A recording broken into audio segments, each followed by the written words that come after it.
Assalamualaikum warahmatullahi wabarakatuh. Alhamdulillah, nahmaduhu wa nasta'inuhu wa nastaghfiruh wa na'udzu billahi min sururi anfusina wa min sayyiati a'malina. May yahdihillahu fala mudhillalah wa may yudlilhu fala hadiyalah. Ashhadu an la ilaha illallah wahdahu la syarika lah wa ashhadu anna sayyidana Muhammadan abduhu wa rasuluhu alladzi man la nabiyya ba'dah. Allahumma salli wa sallim wa barik ala hadan nabiyyil karim zainil anbiya'i wal mursalin sayyidina wa habibina wa syafi'ina wa qurrati a'yunina wa maulana nabiyyina Muhammadin wa ala alihi tahirin tayyibin wa ashabihil ghurril mayamin wa man tabi'ahum bi ihsanin ila yaumiddin, amma ba'du. Tidak ada untaian kata yang pantas kita ucapkan di muqaddimatul khutbah yang singkat ini kecuali kita memanjatkan rasa puja dan puji syukur kita kehadirat Allah Subhanahu wa taala, Tuhan semesta alam yang telah banyak memberikan nikmat untuk kita semua. Di antaranya nikmat sehat, nikmat panjang umur, sehingga kita diberi izin oleh Allah Subhanahu wa taala dapat berjumpa dan merasakan yaitu bulan yang sangat mulia, yaitu bulan suci Ramadan.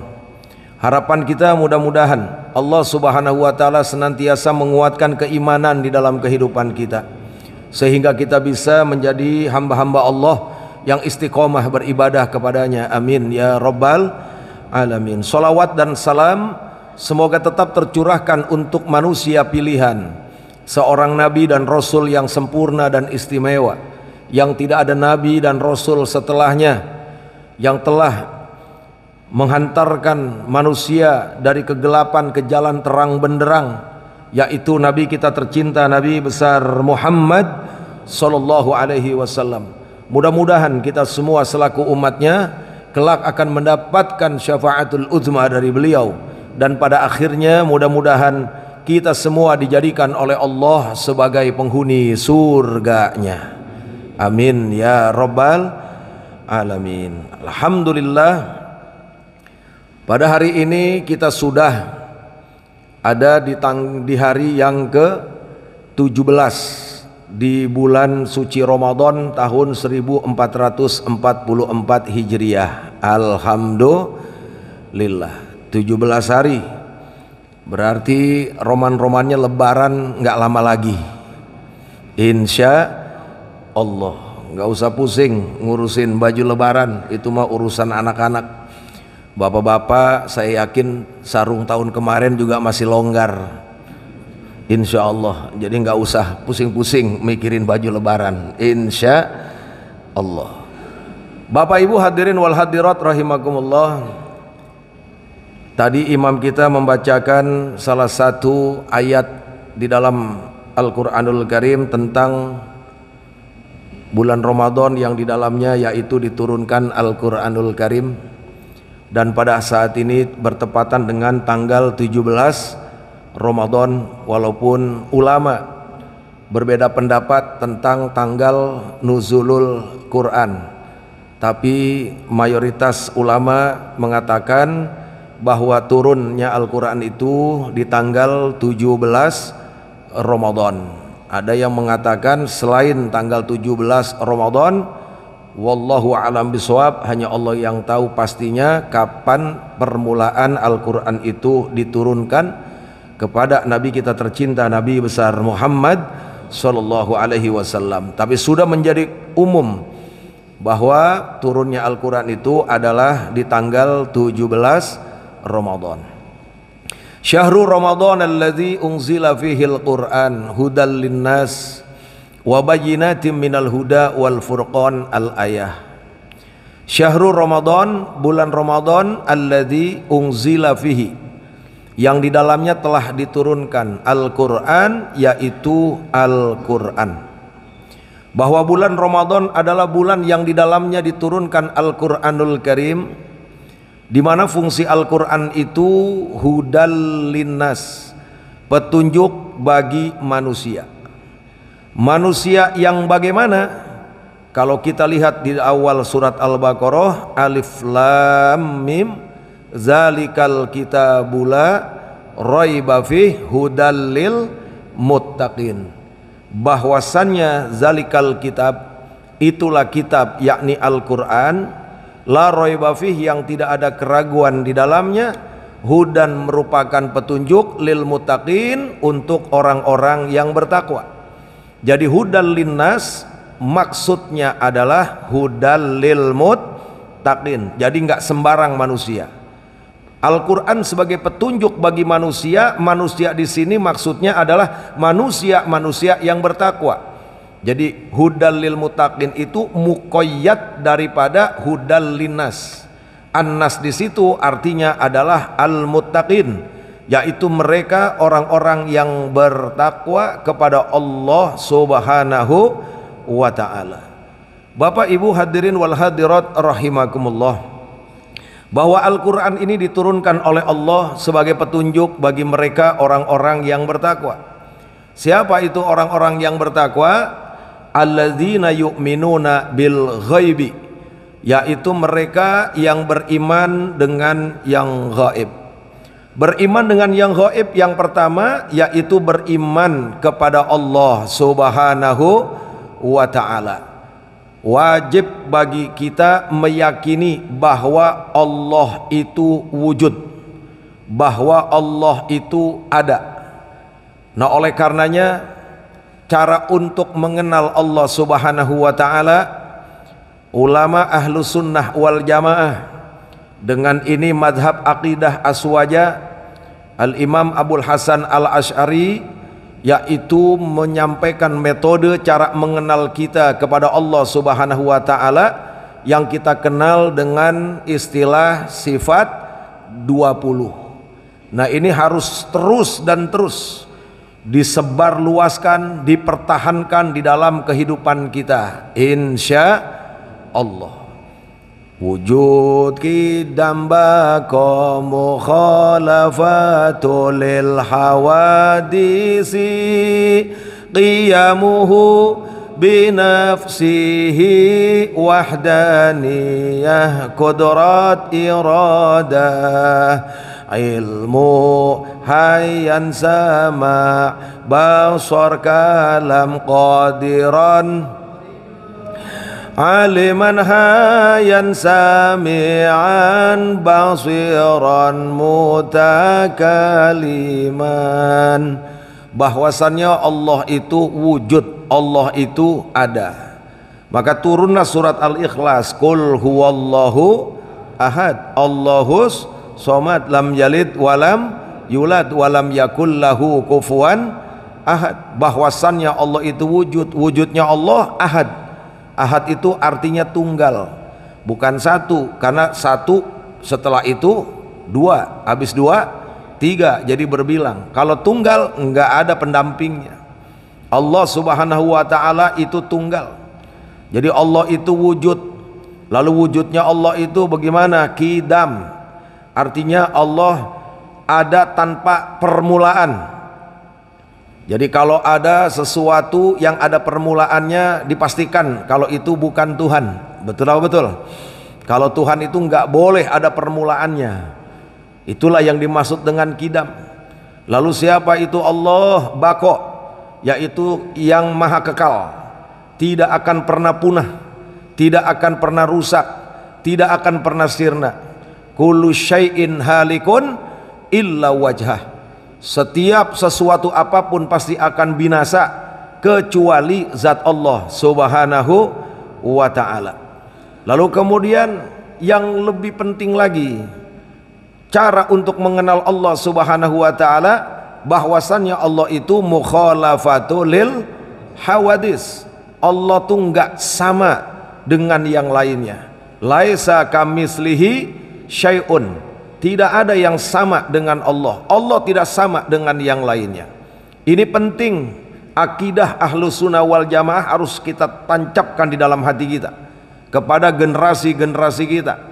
Karena saat ini muncul yaitu ajaran-ajaran mujassimah, ajaran-ajaran musyabbihah, yaitu yang menjasmanikan Allah Subhanahu wa taala, yang menyerupakan Allah dengan makhluk. Kita selaku Ahlus Sunnah wal Jamaah wajib meyakini bahwa Allah tidak sama dengan yang lainnya, apalagi disamakan dengan makhluk, disamakan dengan tangan. Maka ketika kita mempelajari Al-Quran yang berkaitan dengan sifat-sifat Allah Subhanahu wa ta'ala, metode yang digunakan oleh ulama Ahlus Sunnah wal Jamaah itu dua. Yang pertama tafwid, yang kedua adalah takwil. Tafwid itu apa? Tafwid itu memanai Al-Quran yang maknanya itu diserahkan kepada Allah Subhanahu wa ta'ala. Tujuannya untuk mensucikan zat Allah. Contohnya yadullah fauqa aidihim. Itu kalau kita nggak berani menafsirkan, artinya kita berhati-hati, maka yadullah fauqa aidihim kita serahkan artinya kepada Allah. Hanya Allah yang tahu apa arti daripada yadullah fauqa aidihim. Itu yang dimaksud dengan tafwid. Tujuannya untuk mensucikan Allah Subhanahu wa ta'ala. Tapi andai kata harus mentakwil atau mentafsir daripada ayat tersebut, itu pun sama. Niatannya adalah litanzih, yaitu untuk mensucikan zat Allah Subhanahu wa ta'ala. Makanya para ulama Ahlus Sunnah wal Jamaah dengan mentakwil ayat yadullah fauqa aidihim, bukan artinya yadullah tangannya Allah, tapi kekuasaannya Allah. Yadullah artinya kekuasaan Allah, fauqa aidihim yaitu di atas kekuasaan yang lainnya. Sebab kalau diartikan secara harfiah, yang dikhawatirkan nanti orang-orang awam, yang dikhawatirkan orang-orang yang tidak mendalami akidah begitu dalam, sehingga kalau diartikan yadullah tangannya Allah, maka mereka menggambarkan bahwa Allah itu punya tangan kayak manusia. Na'udzubillah min dalik. Dan ada kelompok-kelompok seperti ini di tengah-tengah kita, yang mereka menggunakan isbat, artinya menetapkan makna sesuai dengan apa yang ada di dalam Al-Quran. Di antaranya lagi sumastawa alal arsy. Bagi kita Ahlus Sunnah wal Jamaah menyerahkan kepada Allah apa maksud daripada ayat ini. Andai kata mau ditakwil, maksudnya sumastawa alal arsy itu adalah Allah yang menguasai arsy, bukan Allah bersemayam di atas arsy. Lebih parah lagi kalau kita mengatakan Allah duduk di atas singgasana, sedangkan Allah itu maha besar. Lah kalau Allah duduk di singgasana, berarti singgasananya lebih besar dari Allah. Ini sesuatu yang nggak nyambung, saudara. Ini fakta yang terjadi di tengah-tengah kita saat ini. Maka selamatkan diri kita, khususnya generasi kita, anak cucu kita, agar mengikuti akidah Ahlus Sunnah wal Jamaah. Bapak Ibu hadirin wal hadirat rahimakumullah. Meyakini dengan yang gaib, yaitu meyakini bahwa Allah itu wujud, bahwa Allah itu ada. Kalau kita pengen kenal Allah, maka kita harus mengenal nama-namanya. Kalau kita udah kenal nama-namanya, pasti kita akan mengenal Allah Subhanahu wa ta'ala. Karena kadang ada orang kenal nama tapi nggak tahu orangnya. Pernah pengalaman dulu, ada orang ngundang ceramah ke rumah, saya duduk depan rumah tuh. Dia naik motor, dia tanya, "Assalamualaikum." "Salam." "Rumahnya Ustadz Awid mana?" Yang ditanya saya. Oh, berarti dia dengar nama doang tapi kagak pernah ngeliat orangnya. Masya Allah. Jadi kita dengar Allah, Allah, tapi nggak tahu siapa itu Allah.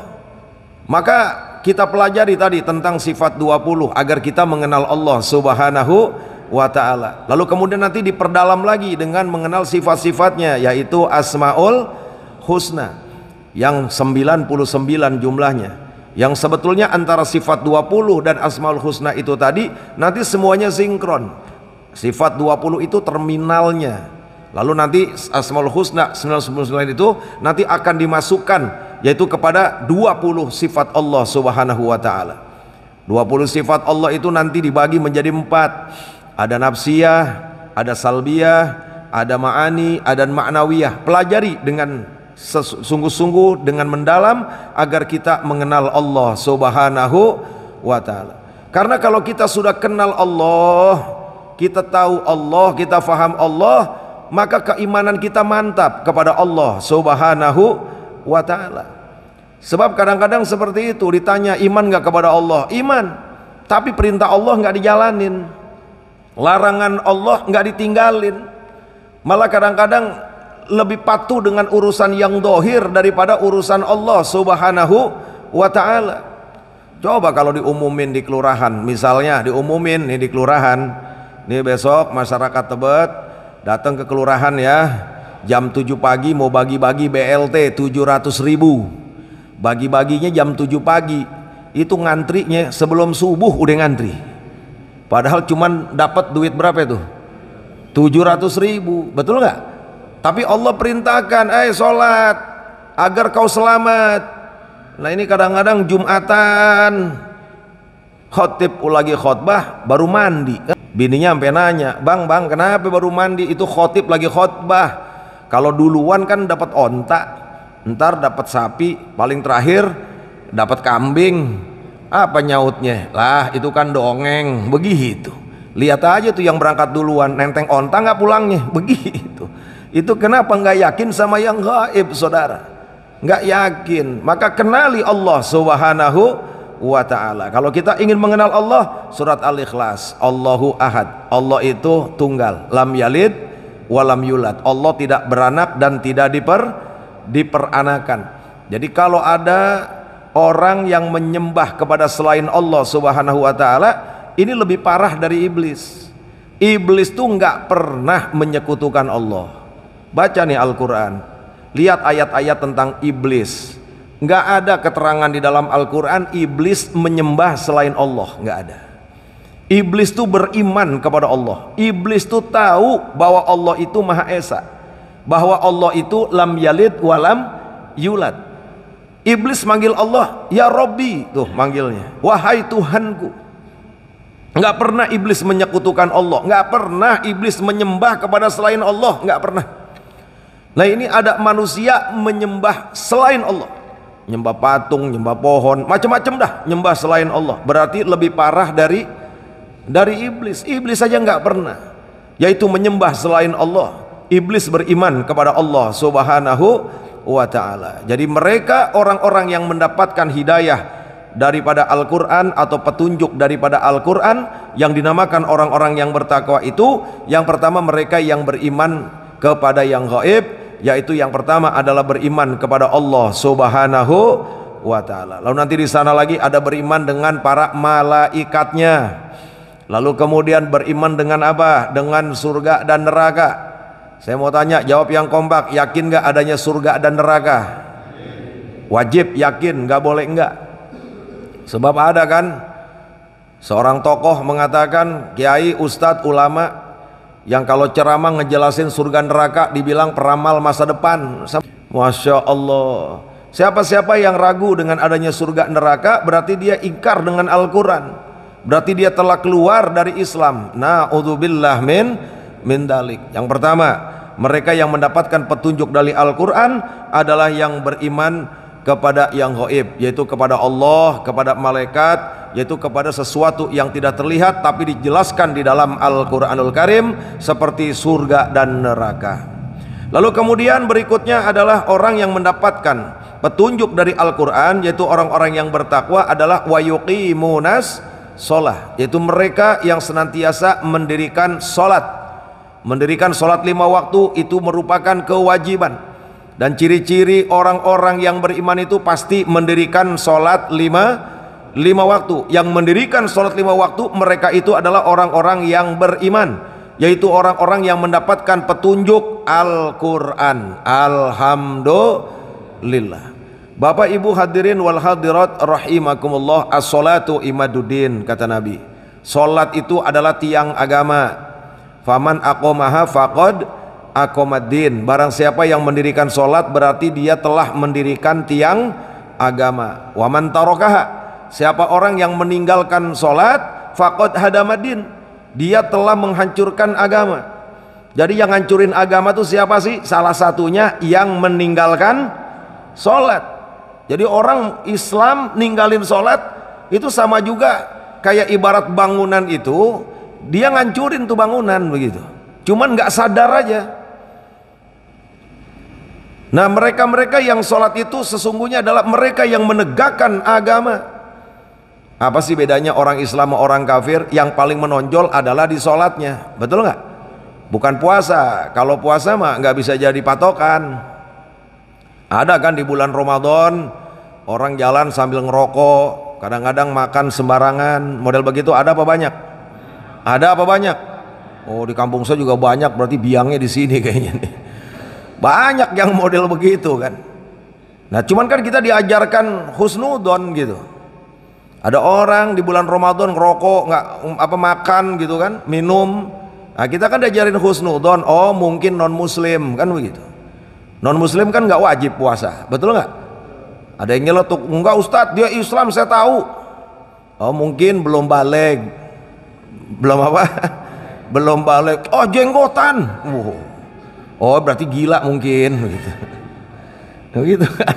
Kalau nggak non muslim belum balik, kalau belum balik ya gila kan, paling begitu. Betul nggak? Ya disautin, enggak Ustadz waras. Ya mana ada orang gila ngaku kan begitu. Masya Allah.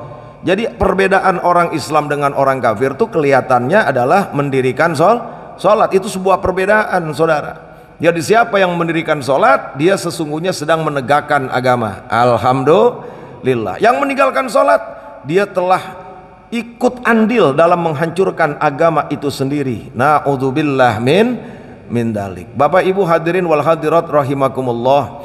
Hikmah di dalam sholat itu banyak sekali. Di antaranya adalah diajarkan kebersamaan.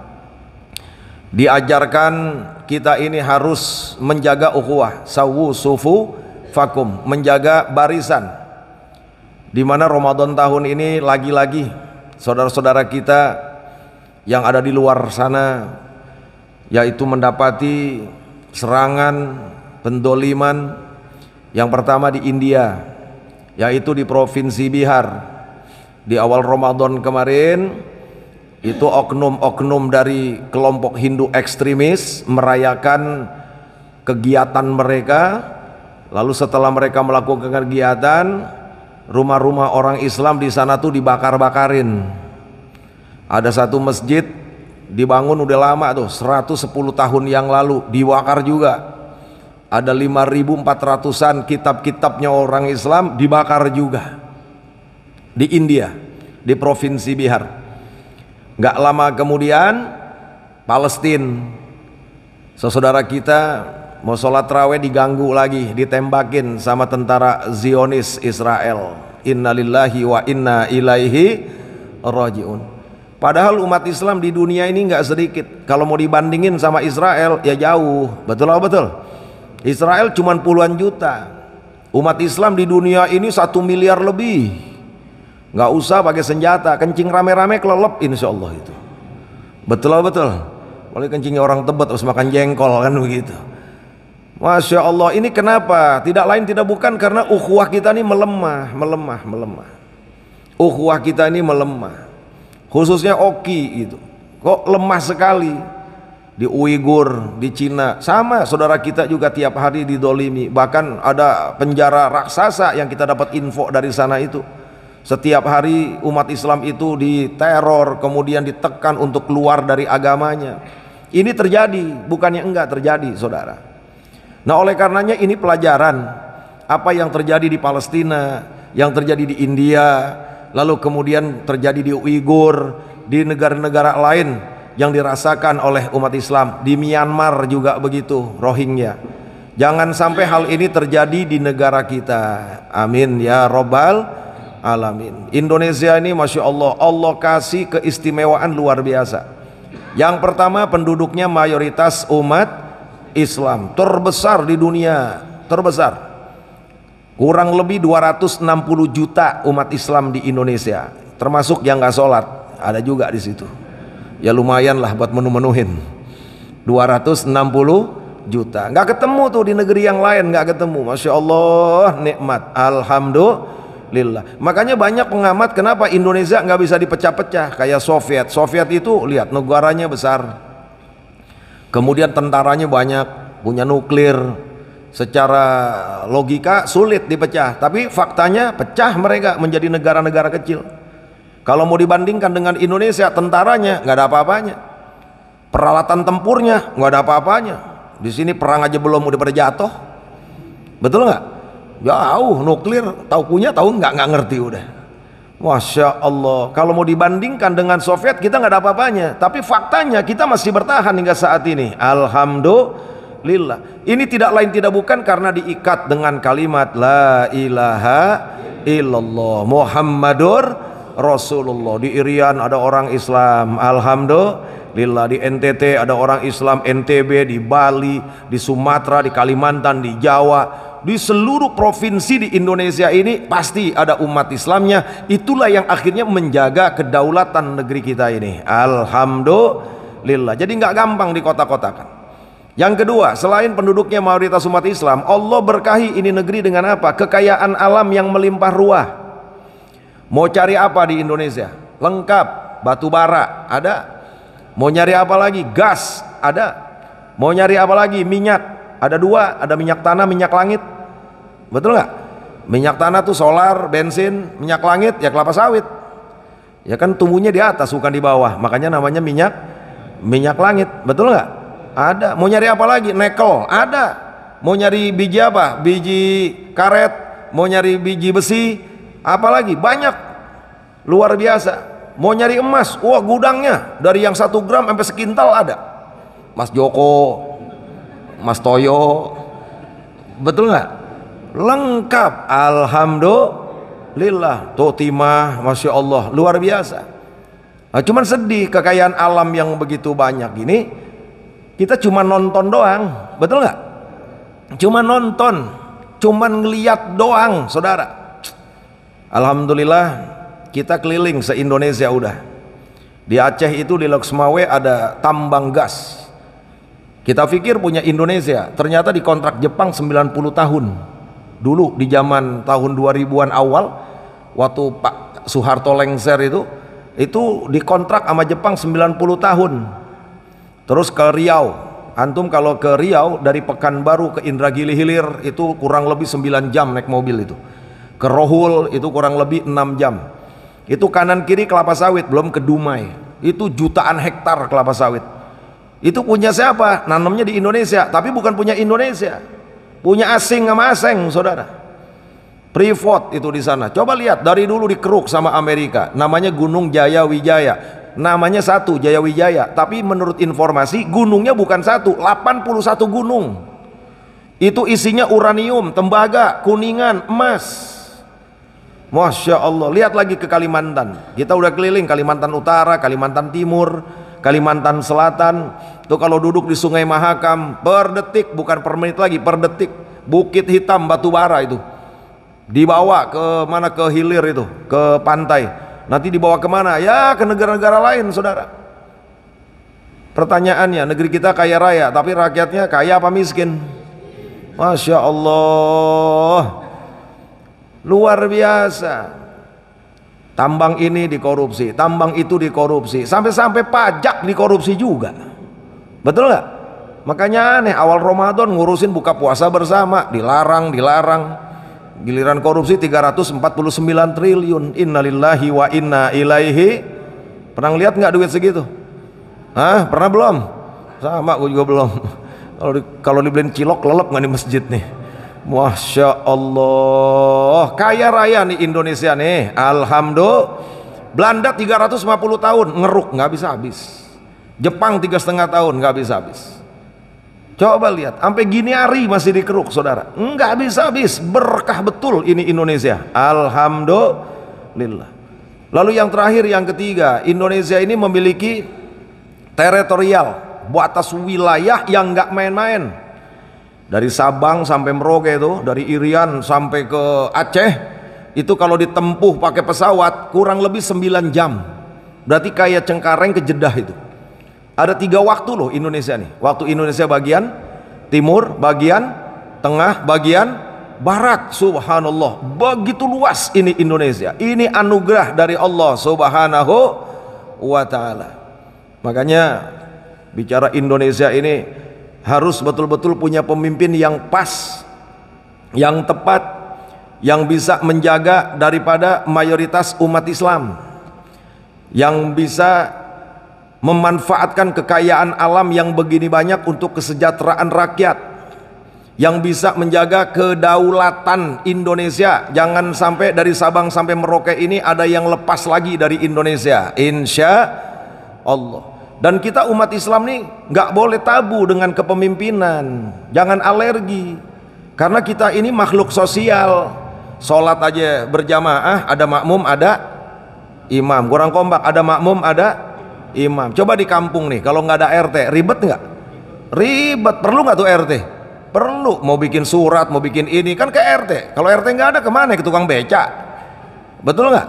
Perlu. Kenapa? Makhluk sosial. Makanya perintah Allah kan atiullah wa ati rasul wa ulil amri, kan gitu. Taati Allah, taati Rasul, ya kan? Itu nanti nyampainya kemana? Ukhrawi. Lalu jangan lupa ulil amri, Allah titipkan lagi tuh. Kenapa? Karena kita tinggal di dunia. Ulil amri itu isinya siapa? Kalau lihat tafsir ulama salaf, isinya cuma satu, ulama. Kenapa? Karena dulu khalifah-khalifah pertama itu Khulafaur Rasyidin, Sayyidina Abu Bakar, Umar, Utsman, Ali, Sayyidina Hasan, itu semuanya ya ulama ya umaro, include dulu begitu. Nah kemarinya itu ulil amri itu terbagi dua, ada ulama, ada umaro.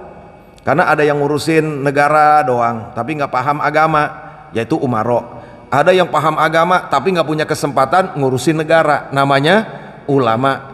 Nah ini ulil amri ini ada dua. Nah ulama ini membimbing kita dalam urusan apa? Ruhani. Kita diajarkan akidah, diajarkan syariat, diajarkan akhlak. Ini bagian ulama saat ini.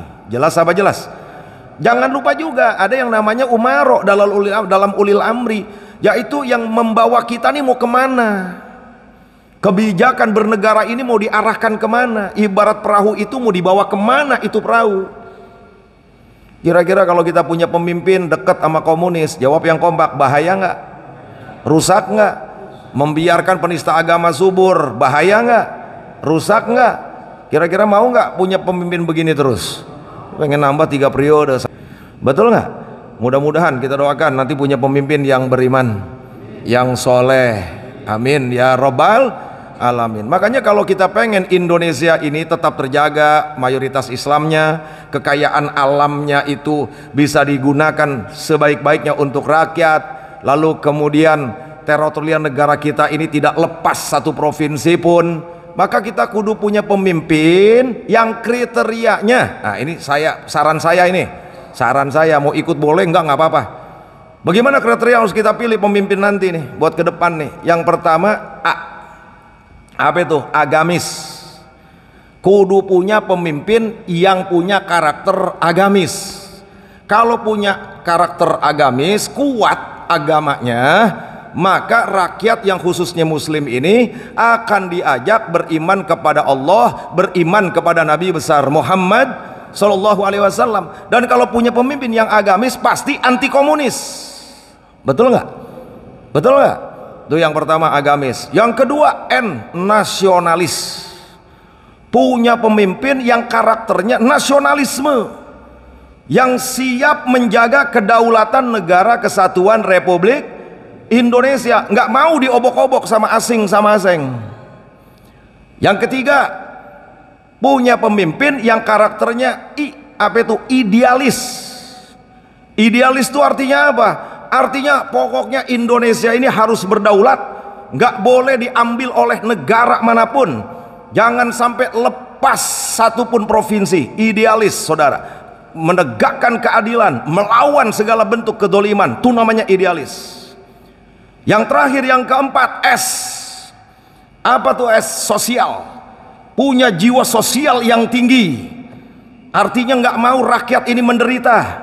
Kekayaan alam ini jangan dicaplok sama asing. Jadi punya pemimpin kriteria yang pertama A, yang kedua N, yang ketiga I, yang keempat S. Singkatannya kurang kompak. Singkatannya ya kurang lebihnya seperti itu. Nah, oleh karenanya hadirin wal hadirat rahimakumullah, Allahumma arhamna bil Quran. Mudah-mudahan kita semua dirahmati oleh Allah dengan Al-Quran. Mudah-mudahan kita semua ini diberikan kemampuan untuk membaca Al-Quran. Mudah-mudahan kita ini bagian daripada manusia-manusia yang mencintai Al-Quran, sehingga kita menjadi ahlullah. Artinya ahlullah adalah orang-orang yang dipilih oleh Allah subhanahu wa ta'ala. Dan surga merindukan 4 golongan, diantaranya adalah talil Quran, yang rajin baca Al-Quran. Dan nanti di padang mahsyar, ketika matahari didekatkan ke kita, di saat itu kita butuh perlindungan. Salah satunya akan melindungi kita adalah Al-Quran. Mudah-mudahan kita semua dijadikan oleh Allah hamba-hambanya yang bertakwa, hamba-hambanya yang beriman. Allahumma hdina fiman hadait, wa afina fiman afait, wa tawallana fiman tawallait, wa barik lana fima a'tait. Allahumma rabbana atina fid dunya hasanah wa fil akhirati hasanah wa qina adzabannar, wa akhiru da'wana anil hamdulillahi rabbil alamin. Terima kasih atas segala perhatiannya, mohon maaf atas segala kekurangannya. Wallahu muwaffiq ila aqwamit thoriq. Wassalamu alaikum warahmatullahi wabarakatuh.